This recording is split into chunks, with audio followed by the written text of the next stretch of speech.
esta tarde vamos a estudiar el versículo 35 al 41. Marcos capítulo 4, versículo 35 al 41. Y vamos a leerlo y luego vamos a pedirle al Señor que nos guíe mientras vemos su palabra. Aquel día, cuando llegó la noche, les dijo: pasemos al otro lado. Y despidiendo a la multitud, le tomaron como estaba en la barca, y había también con él otras barcas. Pero se levantó una gran tempestad de viento y echaba las olas en la barca, de tal manera que ya se anegaba.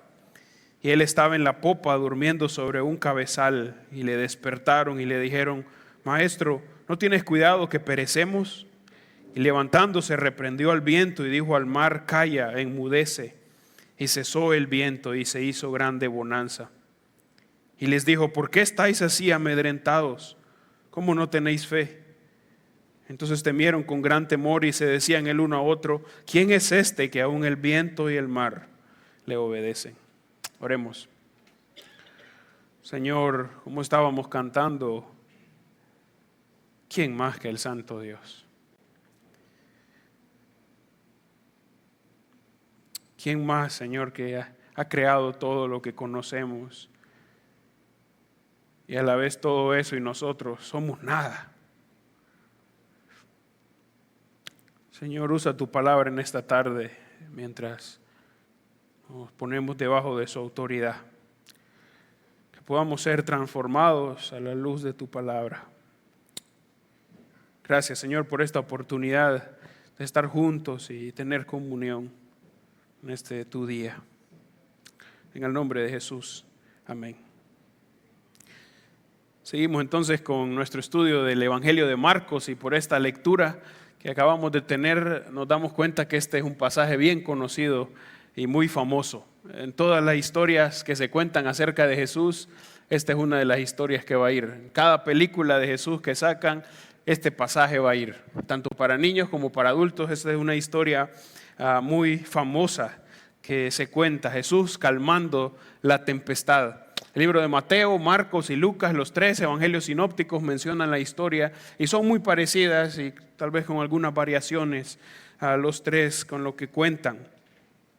Esta tempestad que es decretada aquí o que sale aquí no es una tempestad que funciona por la naturaleza o sale así nomás en ese día de manera que no lo esperaban. Más bien es una tormenta decretada por Dios, como lo vamos a ver. Y es decretada por Dios, como todas las tormentas, para enseñarle algo a los discípulos que están con Él en esa barca, pero también para enseñarnos algo a nosotros, los discípulos que estamos mucho tiempo después de ellos, pero que también tenemos a nuestro Señor como el Señor de nuestras vidas. Y esta historia normalmente se piensa como una historia que nos enseña cómo escapar de las tormentas o cómo puedo salir de una tormenta en mi vida, cómo puedo salir de una dificultad. Pero más que eso, la historia se centra, y Jesús va a centrar este relato en quién es Él y en su persona. Entonces sí, vamos a ver cómo los discípulos salen de la tormenta, pero quién es el centro aquí no es la tormenta y la capacidad de los discípulos de salir, o la capacidad que pudiéramos tener nosotros, sino quién es el Señor Jesús que ve en la barca. Él es el centro de todo, y es a Él a quien apunta el relato, y esa es lo que cuenta como central. Capítulo 4 de Marcos, si ustedes recuerdan o pueden recordar, empezó con la parábola del sembrador. Hace algunas semanas estuvimos estudiando cómo Jesús comenzó a enseñar la parábola del sembrador y enseñó que habían diferentes tipos de suelos y que la semilla era el evangelio que llegaba y se sembraba, y habían diferentes tipos de suelos que respondían de manera diferente. Luego la semana pasada estuvimos hablando de cómo Jesús cuenta la parábola del crecimiento de la semilla, y que el evangelio es como la semilla de mostaza, que puede ser que parece que es pequeña, pero tiene una gran influencia, que parece a veces nos desanimamos, decía David Tábora, nos desanimamos cuando vemos el mundo, pensamos que el evangelio no tiene tanto poder, pero el evangelio empezó como algo pequeño, pero tiene un impacto grande, porque ha llegado a todo el mundo. Trae cambio a las personas y trae transformación. El evangelio siempre trae transformación. Y los discípulos debían no desanimarse. en el Evangelio. Debían no desanimarse con lo que Jesús estaba enseñando. Y en esta historia Jesús les va a demostrar por qué no tienen que desanimarse. ¿Por qué no tenemos que desanimarnos nosotros cuando compartimos el Evangelio y pareciera que no hay respuesta? O cuando pareciera que las tinieblas van ganando a la luz. ¿Cómo podemos estar seguros de que eso no es cierto? Que el Señor tiene el control. Eso es lo que Jesús va a mostrar aquí. Y el Evangelio gana y tiene victoria porque es el Evangelio de nuestro Señor Jesucristo. Como estábamos cantando, el Rey. Así que es imposible que puede perder. Ni siquiera puede perder terreno porque es el Rey. Eso es lo que Jesús muestra en esta historia. El reino de los cielos siempre es triunfador porque pertenece al Rey Jesús. Pertenece al Rey que es vencedor. Entonces, primero en el versículo 35 al 38 vamos a pensar en la realidad de la tormenta. Voy a leer el versículo 35. Aquel día, cuando llegó la noche, les dijo: pasemos al otro lado. Entonces dice el versículo: aquel día. Seguramente es el día que Jesús comenzó a hablar de las parábolas. El principio del capítulo 4, versículo 1, se nos dice que Jesús comenzó a enseñar la parábola y que se sentó en la barca porque había mucha gente alrededor. Así que se sentó en la barca y salió un poco para el mar y la gente estaba alrededor en la tierra, junto a la tierra, escuchando a Jesús. Eso lo vemos en el versículo 1 del capítulo 4. Y Jesús les dice aquí que cuando llega la noche, cuando ya es oscuro, dice: pasemos al otro lado. Están en un lago conocido como el Mar de Galilea, que realmente es un lago cerca de Capernaum, que es la ciudad donde Jesús tiene el centro de su ministerio, en la provincia de Galilea. Este mar tiene unos 20 kilómetros de largo y unos 12 de ancho. Así que Jesús les dice: pasemos al otro lado. Jesús ya está en la barca y le dice a los discípulos: pasemos al otro lado. Versículo 36, y despidiendo a la multitud le tomaron como estaba en la barca. Y había también con él otras barcas. Entonces se montan en la barca en la que él ya estaba y pasan para el otro lado. Están saliendo de un lado del mar de Galilea y van para el otro lado. Capítulo 5, que es el siguiente capítulo, comienza con Jesús y los discípulos llegando al otro lado. Así que esta historia está en ese tiempo. Mientras salen del lado de Capernaum y van para el otro lado de Gadara. Empieza el capítulo 5 y van por ese mar de Galilea. Ahora en el versículo 37 comienza la tormenta. Pero se levantó una gran tempestad de viento y echaba las olas en la barca de tal manera que ya se anegaba. Si ustedes se fijan, dice gran tempestad. La palabra gran es la palabra en griego que es conocida en español como mega. Está hablando de algo grande. Y la palabra tempestad también pudiera ser traducida como huracán. Entonces es realmente una tormenta violenta, como lo traduce la Nueva Biblia de las Américas. Es una tormenta de verdad, una violenta tempestad. Este lago donde está ubicado está mucho abajo del nivel del mar. Entonces, cuando llega el viento por ahí, más las montañas, es rápido que se forman estas tormentas y son repentinas. Pero como hablamos antes, la tormenta no se forma por las cosas geográficas, más bien se forma porque Dios lo ha decretado. Por eso están en la tormenta, en esta gran tormenta. ¿Qué tan grande es? El versículo dice que echa las olas en la barca y se anegaba, o sea que la barca se estaba inundando. Obviamente nos podemos imaginar a los discípulos preocupados, porque están ahí, la mayoría de ellos son pescadores experimentados, están en la barca y la barca se está inundando. Sé que están realmente asustados. Probablemente mientras están viendo ahí en la barca y el agua está entrando, se están imaginando que este es el último viaje en barco que van a tener. Es normal que ellos pudieran sentirse así, porque en una situación difícil así es normal que nos sintamos que este es el último momento. A veces en momentos menos preocupantes que este, empezamos a hacer historias en nuestra mente y empezamos a imaginarnos cosas y pensamos que es el final. Y eso es lo que los discípulos están asustados por lo que está pasando. Y los discípulos saben que es una tormenta grave. Por lo que van a hacer después, por cómo van a reaccionar, ellos saben que no es una tormenta común a la que han estado expuestos antes o que han experimentado. Es posible que mientras, como dice el versículo, que ya se anegaba, están inundándose, están todos trabajando y de pronto empiezan a contar tal vez entre ellos, Mateo, Marcos, bueno, Marcos no es discípulo, pero Mateo, Lucas, Juan, falta uno aquí. Hay uno que no está ahí. Hay alguien que no les está ayudando mientras están sacando agua de la barca. ¿Quién es? Jesús. Jesús no está ayudándoles a sacar agua. Así que tal vez se empiezan a imaginar, ¿dónde estará Jesús? Versículo 38. Vamos a leer la primera parte. Y él estaba en la popa, durmiendo sobre un cabezal. Dice que está durmiendo Jesús en la popa. La popa es la parte de atrás del barco y este cabezal que se menciona es como una almohada pequeña que usaban los marineros para descansar. Entonces todos están ahí sufriendo, tratando de salvarse y Jesús está dormido en la popa, en un cabezal, como dice el versículo. Ahora Jesús no se está haciendo el dormido. Jesús no está aparentando que está dormido. Jesús está dormido. Jesús está dormido completamente. Y podemos recordar en el Antiguo Testamento a un profeta, Jonás. Jonás huyó de Dios, si recuerdan, se montó en un barco y ¿qué pasó? ¿Qué hizo en el barco? Se durmió. Empezó una tormenta y él se durmió porque estaba escapando de la voluntad de Dios. Cuando se levanta, no quiere hacer la voluntad de Dios. Pero aquí tenemos a Jesús, el profeta perfecto, dormido, pero se va a levantar para cumplir la voluntad de Dios. Completamente diferente a Jonás. ¿Por qué Jesús se duerme? Porque está cansado. Los hombres se duermen cuando están cansados normalmente. Y esto nos demuestra que Jesús es 100% hombre. Jesús no es alguien que parecía ser hombre.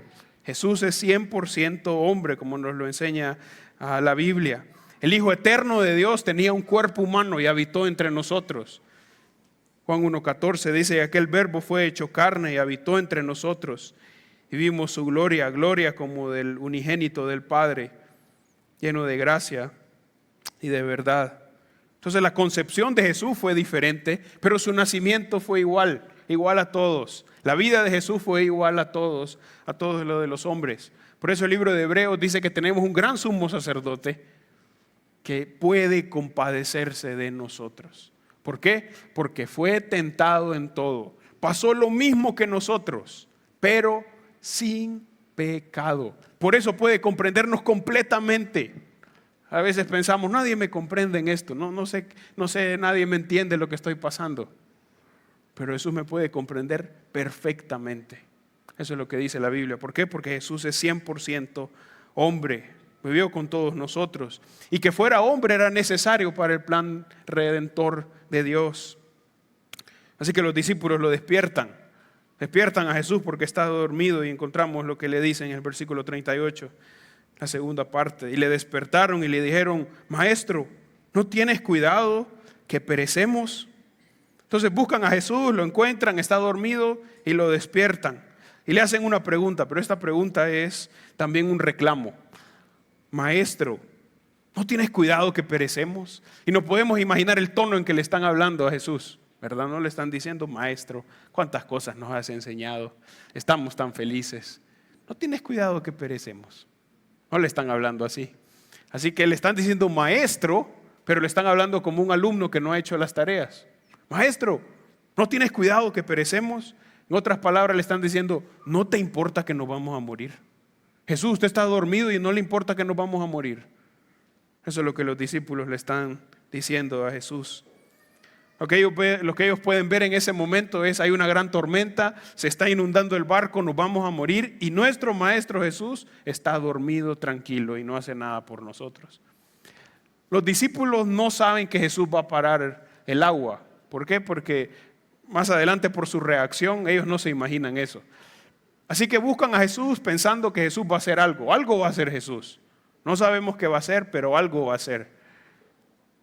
Pero lo que hacen es que le reclaman, porque su forma de ver las cosas es, Jesús no está haciendo nada. Es más, está dormido. Así que hay una gran tormenta, lo más seguro es que van a morir y ellos están viendo a Jesús que no ha hecho nada por ellos. Así que vemos la realidad de la tormenta. Hay una tormenta seria. Los discípulos piensan que van a morir y si nadie hace nada, eso es lo que va a pasar. Pero miremos ahora el poder de Jesús, esa es la realidad de su poder. Versículo 39 al 41, primero al 39. Y levantándose, reprendió al viento y dijo al mar: calla, enmudece. Y cesó el viento y se hizo grande bonanza. Miren que Jesús se levanta y reprende al viento. Eso significa como si le pone un bozal al viento, enmudece al viento, que se calle el viento. Reprende al viento, calla, le dice que haga silencio y enmudece, que no haga más bulla, que se pare completamente. Y toda la tormenta se para y se detiene en el momento. Cuando está lloviendo y deja de caer la lluvia, las olas en el mar se siguen moviendo. Aquí se detiene todo. Jesús dice: calla, enmudece, y se para todo. Ese es el poder de nuestro Señor Jesucristo. En un momento había una gran tormenta, la barca se va a hundir, todos se van a morir, y en el otro momento ya no hay nada de lluvia, no hay nada de viento y todos están a salvo. Completamente el poder de Jesús por medio de su palabra. Hebreos capítulo 1, versículo 3, hablando de Jesús, dice: el cual, siendo el resplandor de su gloria y la imagen misma de su sustancia, y quien sustenta todas las cosas con la palabra de su poder, habiendo efectuado la purificación de nuestros pecados por medio de sí mismo, se sentó a la diestra de la majestad en las alturas. Entonces sostiene todo con la palabra de su poder. Sostiene todo, y eso es lo que hace aquí en la tormenta. Con su palabra se detiene todo. No hace una fórmula más otra fórmula. Habla, calla, enmudece y todo se detiene. Cuando mencionamos a Jesús dormido, dijimos que Jesús era 100% hombre. Pero aquí nos damos cuenta que Jesús también es 100% Dios. Estaba dormido porque es un hombre, pero ahora se levanta y para el viento porque es Dios. Jesús es Dios, y esa también es una verdad revelada en las Escrituras.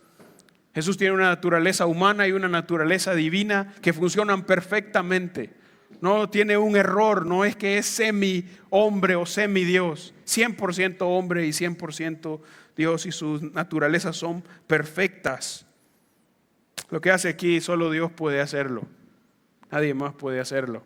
Cuando vienen desastres naturales, es común ver falsos maestros que salen para parar las tormentas o los huracanes. Seguramente ustedes se han dado cuenta que aparecen en las noticias para declarar que van a parar la tormenta. Obviamente la tormenta no se para. Jesús no queda en ridículo. Él se levanta, para el mar y la tormenta se para. Algo que solo Dios puede hacer. Quiero que vayamos al Salmo 107. Hay un episodio aquí que el salmista está narrando muy parecido. Salmos capítulo 107.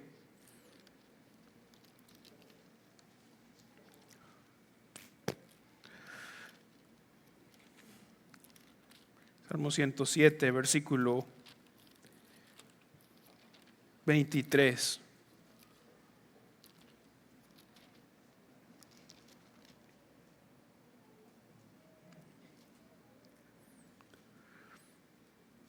Salmo 107, versículo 23 al 30.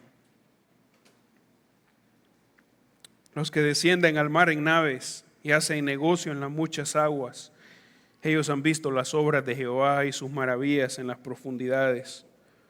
Porque habló e hizo levantar un viento tempestuoso que encrespa sus ondas. Suben a los cielos, descienden a los abismos. Sus almas se derriten con el mal. Tiemblan y titubean como ebrios, y toda su ciencia es inútil. Entonces claman a Jehová en su angustia y los libra de sus aflicciones. Cambia la tempestad en sosiego y se apaciguan sus ondas. Luego se alegran porque se apaciguaron, y así lo guía al puerto que deseaban. Eso es lo que acaba de pasar. Hay un fuerte viento, hay una tremenda tempestad y se van a morir. Pero claman al Señor. ¿Y el Señor qué hace? Dice el versículo: para el mar. Hace un sosiego. Eso es lo que hizo Jesús ahí en esa tormenta. Hace una obra de Dios. ¿Por qué? Porque es Dios. porque tiene el control perfecto de su naturaleza. El mar no se puede levantar si Dios no lo decreta. El mar no se puede detener si Jesús tampoco lo decreta. Es toda su obra. Volvamos otra vez al libro de Marcos, porque nos damos cuenta entonces que Jesús puede hacer algo que solamente Dios hace. Hace un milagro aquí porque interviene en la naturaleza para parar el agua y esta tormenta. Así que se termina la tormenta, pero miren lo que dice el versículo 39 al final. Y cesó el viento y se hizo grande bonanza. Se paró el viento y se hizo grande bonanza, una gran calma. El versículo 37 mencionó una gran tempestad, una mega tormenta. Versículo 39, grande es la misma palabra, mega, una mega calma. Entonces hubo una mega tormenta, no hay una medio calma, hay una mega calma, completa calma que viene ahora. Pero Jesús no se queda ahí, Jesús le hace una pregunta a los discípulos. Versículo 42, pregunta de verdad.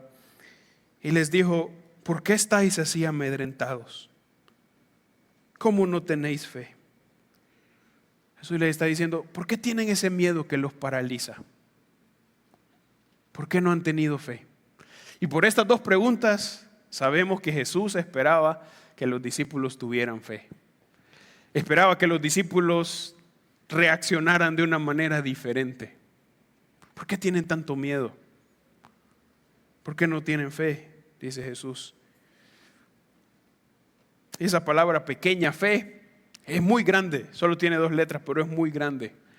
La fe verdadera es creer lo que Dios dice acerca de Él mismo en su palabra. Eso es la fe, creer la Biblia. La fe no es creer que todo me va a salir bien o declarar cosas para mí bien o decir o cancelar las situaciones que no me gustan. Esa no es fe. Fe es creer la Biblia, es creer la revelación que Dios ha dado acerca de sí mismo. Romanos 10:17 dice, así que la fe es por el oír y el oír por la palabra de Dios. La fe verdadera siempre viene de la palabra de Dios. Nunca es producida por el hombre. El hombre no puede producir su fe. No se puede, es imposible, porque es un don de Dios. Efesios capítulo 2. Es un don de Dios, algo que Dios da. Dios tiene que obrar en las personas para que las personas puedan tener fe. Y los discípulos eran verdaderos seguidores de Jesús. Ellos eran verdaderos seguidores de Jesús. Pero en este momento, cuando vieron alrededor a la tormenta, se enfocaron en lo que podía pasar y dejaron de creer en Jesús. Se enfocaron en las cosas que miraban y dejaron de creer en Jesús. Versículo 35, el primer versículo que leímos, Jesús les dice, pasemos al otro lado. Jesús les está diciendo, vamos a pasar al otro lado. No les dice, agarremos el barco y tal vez nos vamos a quedar a mitad de camino. Jesús les dice, pasemos al otro lado. O sea, Él les está asegurando, vamos a pasar al otro lado. Pero los discípulos, al ver lo complicado de la tormenta, empezaron a perder las esperanzas y la fe en Jesús y dijeron, tal vez nos vamos a morir aquí todos. Y cuando van a levantar a Jesús, le reclaman, Jesús, usted no está haciendo nada por nosotros. ¿Cuál era el problema? Dejar de ver a Jesús por ver la situación difícil en la que estaban y enfocarse en ella. Se podría quedar ahí el relato con las dos preguntas de Jesús. Pero miren el versículo 41, ¿cómo responden los discípulos? Entonces temieron con gran temor y se decían el uno al otro, ¿quién es este que aún el viento y el mar le obedecen? Dice que temieron con gran temor. Esta palabra de temor aquí es diferente al versículo 40, donde dice que están amedrentados. Este temor tiene que ver con una reverencia. Entonces, versículo 37 vimos una gran tempestad, una mega tempestad. Versículo 39 hay una mega calma, mega bonanza. Ahí hubiera estado bien para todos, pero ahora hay un mega temor de los discípulos. Temieron con gran temor a Jesús. ¿Por qué? Dice que se preguntan, ¿quién es este que aún el viento y el mar le obedecen? Así que es un temor de reverencia, porque se dan cuenta que este hombre que está ahí no es como ellos. Este hombre que está ahí es Dios, totalmente diferente a ellos. Y ellos saben que no pueden estar como si nada en su presencia.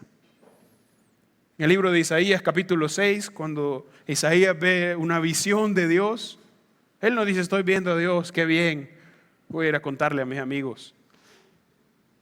¿Qué hace Isaías? Se da cuenta que él es un pecador. Y dice: ay de mí, porque mis ojos han visto al Señor. Él sabe que no puede estar ahí. ¿Por qué? Porque Dios es santo, santo, santo. Y Él es de labios inmundos. Es la misma reacción que también tiene Pedro en el capítulo 5 del libro de Lucas. Quiero que vayamos ahí. También es otra historia en un barco, un poco diferente a esta. No hay una tormenta. Lucas capítulo 5, pero Jesús dice que vayan a pescar. Pedro le dice: ya pescamos toda la noche y ya no pudimos encontrar nada. Jesús dice: vamos a ir a pescar, echen las redes. Y Pedro le dice: bueno, en tu palabra voy a echar las redes. Lucas 5, versículo 6. Y habiéndolo hecho, encerraron gran cantidad de peces y su red se rompía. Entonces Pedro dijo: ya probamos y no hay nada de peces. Jesús va, echan la red y dice que se están rompiendo. Versículo 7, entonces hicieron señas a los compañeros que estaban en la otra barca para que viniesen a ayudarles. Y vinieron y llenaron ambas barcas de tal manera que se hundían. Entonces la red estaba tan llena que llaman la otra barca y se están hundiendo las barcas de tantos peces. Pedro había dicho antes: ya lo hicimos, Jesús, no vale la pena, pero vamos a ir porque usted dice. Y ahora se están rompiendo las redes. Miren lo que hace Pedro. Versículo 8. Viendo esto, Simón Pedro cayó de rodillas ante Jesús, diciendo: apártate de mí, Señor, porque soy hombre pecador. Versículo 9, porque por la pesca que habían hecho, el temor se había apoderado de él y de todos los que estaban con él. ¿Qué hace Pedro ahí? Se da cuenta: él no es como yo. Él no es como yo. Y le dice: apártate de mí. O sea, se da cuenta que Jesús es santo. Se da cuenta que Jesús es Dios y que Él es un pecador. Apártate de mí. No puedo estar ahí. No puedo estar con usted en el mismo lado. No puedo, porque usted es completamente diferente. Tengo que temer su nombre. Y eso es lo que pasa en el libro de Marcos, la historia que estamos viendo, capítulo 4. Los discípulos tienen un gran temor. Tenían temor de la lluvia, de la tormenta, sí, pero tienen más temor de Jesús. Pero esto es un temor reverente, un temor que los lleva a obedecer a Jesús. Han visto otros milagros antes, en el Evangelio de Marcos ya hemos visto otros, pero este en específico les muestra quién es Jesús y su grandeza por lo que han visto. Saben que son pecadores y reconocen que están en la presencia de un Dios santo y poderoso. Por eso tienen un gran temor. Jesús les está enseñando aquí que deben temer a Dios. Y si temen a Dios, si tienen reverencia al Señor, no pueden temer a las otras cosas que ven alrededor.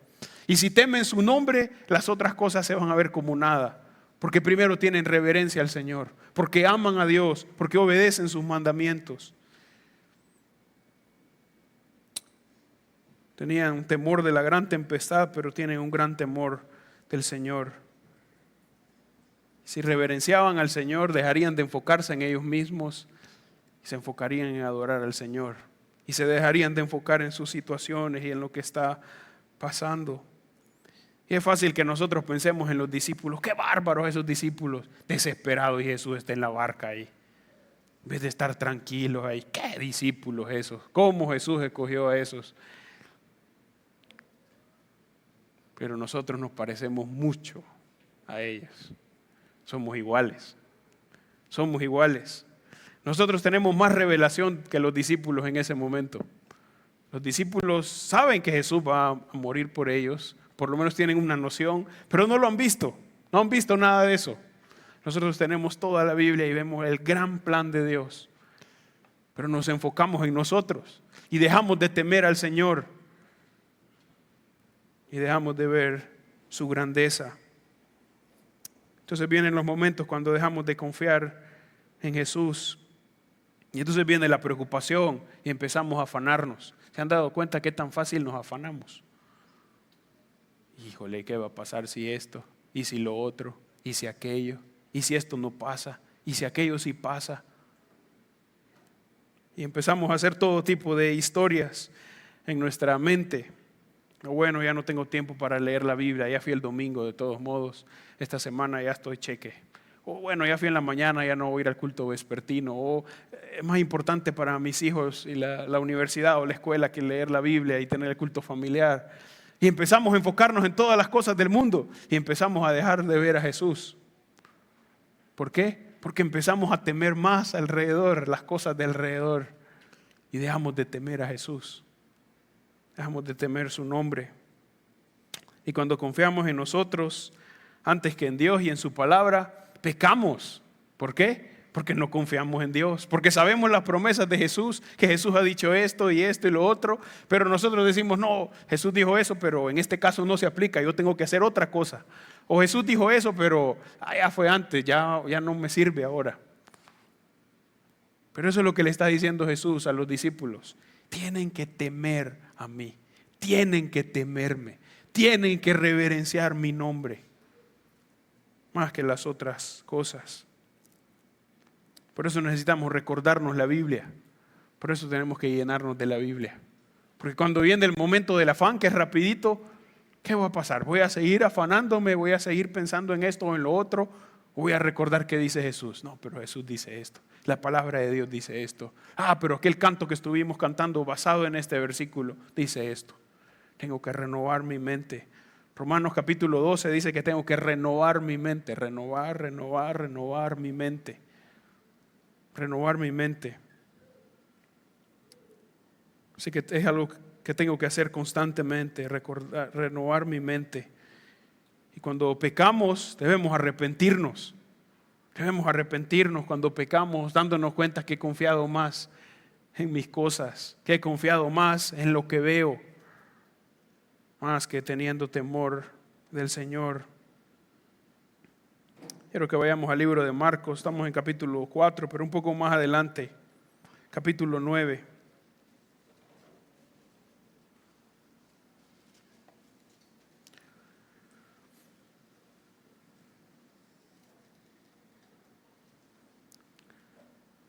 Marcos capítulo 9. Hay una historia aquí desde el versículo 14, donde hay un hombre que tiene a su hijo que está endemoniado. Y Jesús lo lleva a los discípulos, el papá del muchacho endemoniado lo lleva a los discípulos para que lo sanen. Los discípulos no pueden sanarlo. Y hay una discusión ahí entre los fariseos y los saduceos y los discípulos, ¿verdad? Porque no pueden ayudar al muchacho. Y Jesús llega y se da cuenta de lo que está pasando y el hombre le dice, mire, traje a mi hijo enfermo a sus discípulos, y sus discípulos no pudieron sanarlo, no pudieron ayudarlo. Jesús le pregunta, ¿y hace cuánto está así? Desde joven le pasa esto, está sufriendo mucho. Versículo 21, podemos leer desde ahí. Jesús preguntó al padre, ¿cuánto tiempo hace que le sucede esto? Y él dijo, desde niño. Y muchas veces le echan el fuego y en el agua para matarle. Pero si puedes hacer algo, ten misericordia de nosotros y ayúdanos. Jesús le dijo, si puedes creer, al que cree, todo le es posible. Entonces la situación es difícil para este hombre que tiene a su hijo enfermo. Pero le dice a Jesús, por favor, si usted puede, ayúdeme. Jesús le dice que si puede creer, al que cree, todo le es posible. Pero miren lo que dice el hombre, padre del muchacho, versículo 24. E inmediatamente el padre del muchacho clamó y dijo, creo, ayuda a mi incredulidad.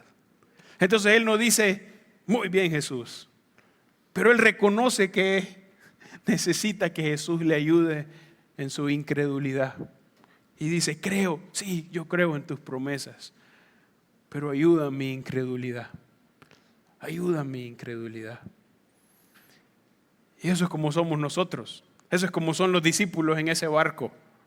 Creo en Jesús. Ellos tenían verdadera fe, pero su fe era débil, así como la de este hombre aquí, una fe débil. Pero le dice, ayuda mi incredulidad. Y esa debe ser nuestra actitud. Señor, creo en tu palabra. Pero cuando nos damos cuenta de quiénes somos nosotros, seguro entonces voy a decir, ayuda mi incredulidad. Ayuda mi incredulidad. Porque no puedo hacerlo. Entonces vemos en la historia de capítulo 4 que los discípulos tienen un gran temor superior al temor de la tormenta. Y a veces pensamos que el temor al Señor solo es reverencia, donde yo lo respeto y hasta ahí. Pero va la reverencia, pero la reverencia siempre lleva obediencia. No solo podemos decir que sí, tengo reverencia, porque probablemente si preguntamos a muchas personas en nuestro país si tienen reverencia a Dios, la mayoría nos van a decir que sí. Pero este temor es una reverencia, que reconozco su nombre y voy a obedecerle. ¿Por qué? Porque sé quién es Él. Porque sé quién es Él. Sé que para la tormenta. Sé que sostiene todo como estábamos cantando. Sé que tiene todo el poder en su mano y en su palabra. Pero me ama. Que ama a sus hijos. Así que debemos ser como ese hombre ahí en el capítulo 9. Ayuda a mi incredulidad. Ayuda a mi incredulidad, Señor. Ayuda a mi incredulidad. Jesús les ha enseñado hasta este momento a los discípulos varias cosas de teología. Pero llega el momento de la práctica. Llega el momento cuando van a responder. Y así es la vida cristiana. Estudiamos y es práctico. Estudiamos y es práctico. Por eso necesito estudiar la Biblia. Por eso necesito renovar mi mente. Porque es cuando renuevo mi mente cuando puedo luchar contra el pecado. Porque es cuando renuevo mi mente cuando puedo dejar de tener temor a las otras cosas y tener temor a Jehová. Vamos a orar. Padre,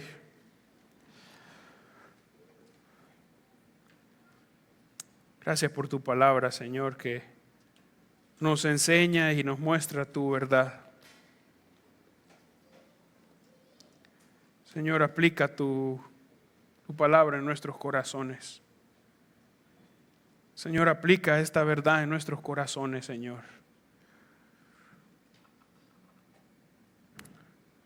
Señor, cuando nos damos cuenta de quién eres tú, a medida estudiamos la Biblia, a medida escuchamos las enseñanzas, solo nos queda ser como Isaías y como Pedro, solo rendirnos ante ti y reconocer tu grandeza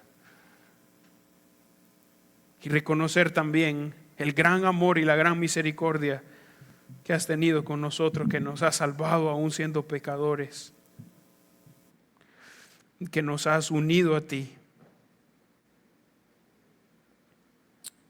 Edifica esta iglesia, Señor, según tu palabra. En el nombre de Jesús. Amén.